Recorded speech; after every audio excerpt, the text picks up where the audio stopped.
मेहमान से पाए सिर्फ शायरी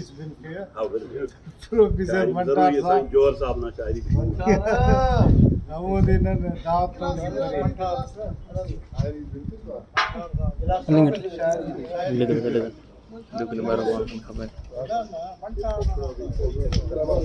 अमोल मैया लोली जिंदा मरेस कना बेवसा बोली जिंदा मरेस जिए सिंध बरो ये ताज जिए बिरावी कौम कना मानवारा साईं रईस लुत्फुल्ला बिरावी साहब नना रिटायर्ड तो पापनत DSP मोहम्मद अयूब बिरावी साहब नना एलो महफिल ना मोरक नना उस्ताद साईं मोहतरम इमदाद हुसैन बिरावी साहब नने उस्ताद दरे ने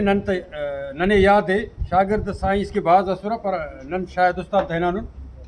पर आवार तूल वर याद करो नने एलो नना मोहतरम अरा दोस्ता को साईं मदद साहब साईं नायक साहब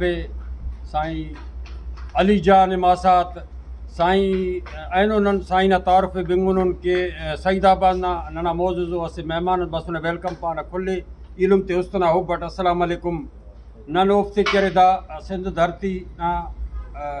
हवा ता शहर याम शोरोटी दाड़े मुच कनिया सलाम पेश के न साईं नना डिविजनल सदर मोहतरम साईं उबैदुल्ला बिरावी साहब के वक्तन ब वक्तन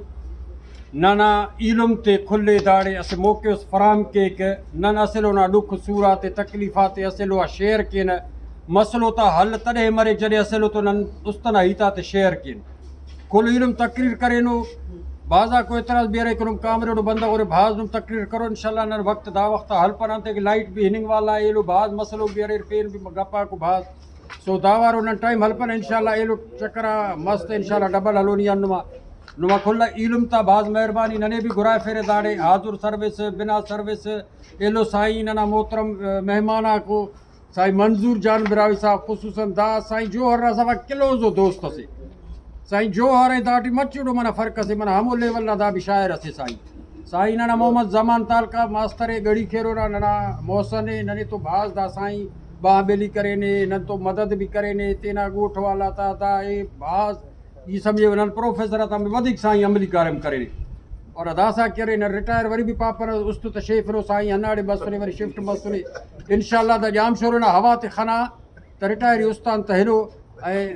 खुसूसन नंतना ईड़ करे प्रिंसिपल सेवन कॉलेज ना अदी वेलकम के न के नुम नना दा महफिल फर्स्ट टाइम बस नुरे ए नना करे नुम करे रहनमाई करने के एलो इल्म ते जवानो जवानो ही तो मिलफेरे नन्नुमा बात शुक्रगुजार हूँ इंशाल्लाह दा महफिल मरोर दा महफिल डी वरी भी करे नुम तना सजेशन आते तिरोरे नंतना न्याणी ते पढ़ फिंग के भी मुस्ती तालीम ते ज़रूरी है पर खुसूसन मुस्ती करे हन्ना सेशन ते खोई के बाबा न्याणी ते भी तालीम तिरो है इंशाल्लाह जे करे नना न्याणी तालीम हासिल करे तो नना खल्क ही सुधरे वो आखिर डी शेर पाव तेना हंदे हलेव जंग कयो तंग तसाड़े अचबो बर पटायो जे विच में तुनखे भी लताड़े अचबो ऐ मंज़िल मक़सूद वचन ना तोसां उभायो जॻिया त उनखे भी ॾारे अचबो।